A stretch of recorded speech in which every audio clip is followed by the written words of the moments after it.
કેમ છો બધા? મજામાં છો ને? આજે આપણે પ્લમ કેક બનાવીશું, ફ્રૂટ કેક. નાતાલની તૈયારી બધે જોરશોરથી ચાલુ થઈ ગઈ છે. તો આ પ્લમ કેક વગર અધૂરી છે તૈયારી. આપણે પ્લમ કેક બનાવવા માટે આપણે આ બધા ડ્રાયફ્રૂટ છે. ચેરી છે, મેં 3 ચમચી લીધી છે. કાળી કિસમિસ છે, તે 3 મોટી ચમચી છે. યલો કિસમિસ છે, ચમચી છે. તૂટી ફૂટી છે, આ 2 કલરની છે, તે 6 ચમચી છે, 2 થઈને. 2 ચમચી કાજુના ટુકડા કર્યા છે, 2 ચમચી બદામ છે અને 2 ચમચી મગજતરીના બી છે. ઓરેન્જ જ્યુસ લીધું છે, ફ્રેશ છે. તમે ટેટ્રા પેક આવે ને તે પણ લઈ શકો. આપણે ઓરેન્જ જ્યુસમાં આ બધા એને 2 કલાક માટે એને બોળવાના હોય છે. તમારે જો આખી રાત તમે આ ઓરેન્જ જ્યુસમાં રાખો ને તો એનો રિઝલ્ટ ખૂબ જ સરસ આવે છે. 1.5 કપ મેંદો લીધો છે, 200 ગ્રામ છે. આ એક વાડકીનું જ માપ મેં લઈ લીધું છે બધું. આ 1.5 વાડકી છે. આ 5 વાડકી ખાંડ છે, એટલે કે 3 મોટી ચમચી અને તેટલું જ પાણી લીધું છે. મિલ્ક પાવડર છે, આ પણ 1.5 વાડકી છે, 6 મોટી ચમચી છે. 1/2 વાડકી દળેલી ખાંડ છે, 6 ચમચી એટલે કે 1/2 વાડકી તેલ લીધું છે. કોઈ પણ સુગંધ વગરનું તેલ લેવાનું. 1 વાડકી દૂધ લીધું છે, રૂમ ટેમ્પરેચરનું છે. 2 મોટી ચમચી કોકો પાવડર છે, આ ઓપ્શનલ છે. અને 1 ચમચી લીંબુનો રસ છે, એની જગ્યાએ તમે વિનેગર પણ લઈ શકો. આ નાની ચમચીનું માપ લીધું છે.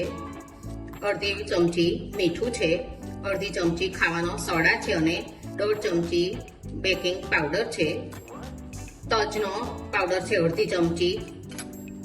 જાયફળ પાવડર છે 1/2 ચમચી. સૂંઠ પાવડર છે 1 ચમચી અને 1/2 ચમચી એલચી પાવડર છે. ઓરેન્જ જ્યુસમાં આપણે આ બધા જ આપણા ડ્રાયફ્રૂટને લઈ લઈએ. ઓરિજિનલ આ કેકમાં આલ્કોહોલનો ઉપયોગ થતો હોય છે. આ કાળી કિસમિસમાં તમારે જોઈ લેવાનું કે એમાં દાંડીનો ભાગ નથી ને, કાઢી લેવાનું હોય તો. અને આ રીતે આપણે એને અડધો કલાક માટે રવા દઈશું. પહેલા ખાંડને કેરેમલાઇઝ કરીશું. એક બાઉલમાં ખાંડ લઈ લીધી છે. ફ્લેમ ધીમી જ રાખવાની છે અને પહેલા થોડુંક એમને જ થવા દેવાનું. મેલ્ટ થવા માંડી છે.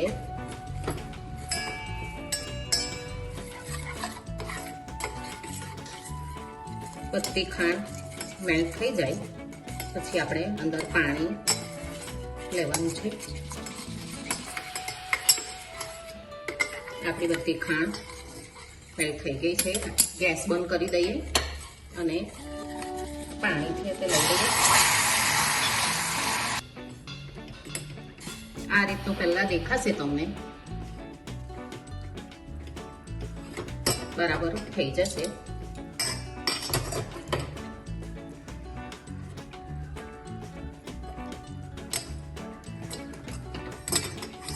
એક મિનિટ માટે આપણે ગેસ પાછો ચાલુ કરી દીધો છે.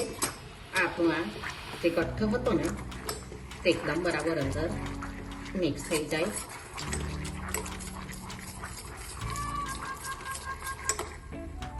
કેરેમલાઇઝ ખાંડને આપણે સાઈડમાં મૂકી દઈએ. આ રીતે મેં એક ડબ્બો લીધો છે ને અંદર બટર પેપર મૂકી દીધું છે. તમારી પાસે ઊંચું ટીન હોય ને તો તે લેવાનું. એક બાઉલ લઈ લીધો છે, એમાં આ દળેલી ખાંડ અને ખાંડ લઈ લીધી છે, એમાં આપણે આ તેલ લઈને મિક્સ કરી દઈએ.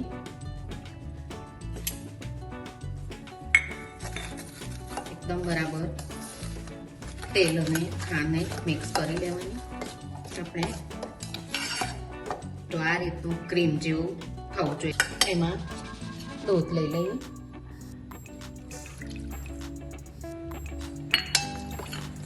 એને પણ એકદમ સારી રીતે મિક્સ કરી લેવાનું. આપણે આ કેરેમલાઇઝ ખાંડ હતી ને તે પણ એમાં લઈ લઈએ. એકદમ સરસ મિક્સ થઈ ગયું છે. એ પર આપણે ચાયને મૂકી દઈશું અને મેદો 1.5 કપ લીધો છે, તે 200 ગ્રામ છે. તેને પણ થોડો થોડો તે ચાળી લેવાનું.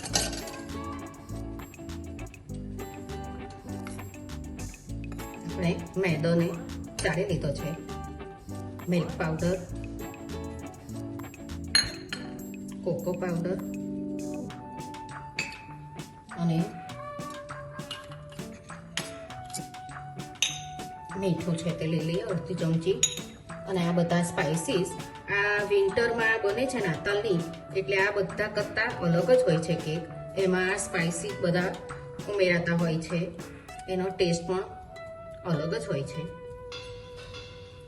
આપણે બેકિંગ પાવડર અને બેકિંગ સોડા પછી આપણે છેલ્લે લઈશું. આપણે મિક્સ કરી લઈએ બધું.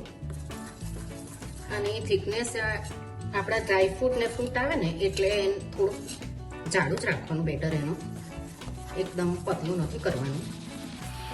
એકદમ સરસ મિક્સ થઈ ગયું છે. એમાં આપણે આ ઓરેન્જ જ્યુસમાં જે સોક કરેલું હતું ને એ બધું લઈ લઈએ. આ કેકનું નામ પ્લમ કેક, પણ એમાં પ્લમનો ઉપયોગ તો થતો જ નથી. બધા ડ્રાય ફ્રૂટ, ચેરીનો ઉપયોગ થાય છે.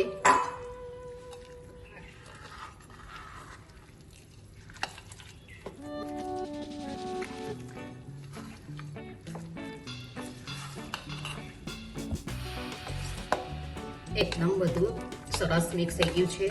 એને બધી કેક કરતાં જ એની થિકનેસ થોડી વધારે હોય છે. આ રીતને જાડું જ રહેવા દેવાનું. એમાં આપણે ખાવાનો સોડા અડધી ચમચી છે તે, અને આ નાની ચમચી 1.5 ચમચી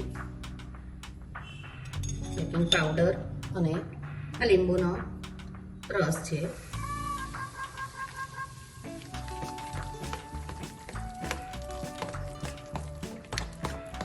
એકદમ હલકું થઈ ગયું છે આપણું બેટર. ટીનમાં બધું લઈ લઈએ.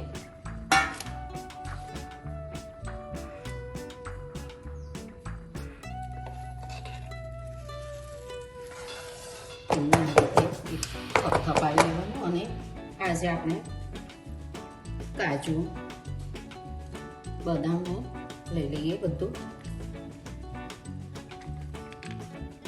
અમારે જે પણ ડ્રાયફ્રૂટ લેવા હોય ને આમાં તે લઈ શકાય. અને આપણે 40 થી 45 મિનિટ માટે થવા દઈશું.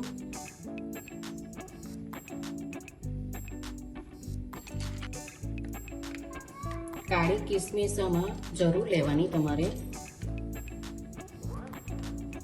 એમાં ખૂબ જ સરસ આવે ટેસ્ટ એનો.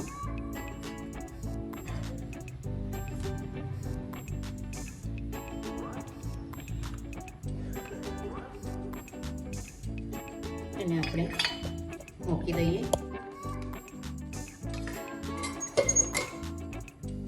મીડિયમ ફ્લેમ પર આપણે પહેલા 40 મિનિટ માટે, પછી જોઈ લઈશું.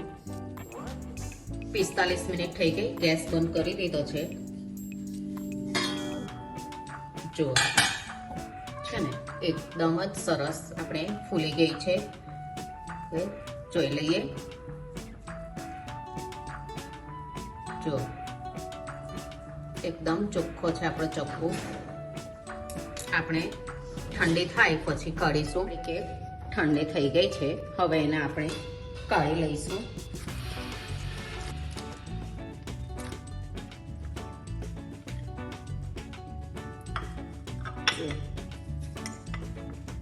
નીચેનું મેં રવા દીધું છે અત્યારે. જો એકદમ સ્પોન્જી બની છે. કટ કરીને જોઈ લઈએ.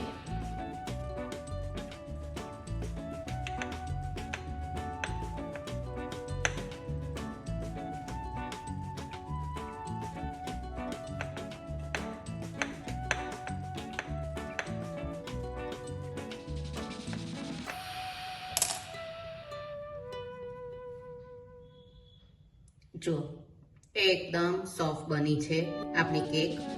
તમે પણ ક્રિસમસ પર આ રીતે બનાવજો કેક અને મને કહેજો કે તમને કેવી લાગી આ કેક. આપણે પાછા મળીશું બીજી રેસીપી સાથે. આવજો.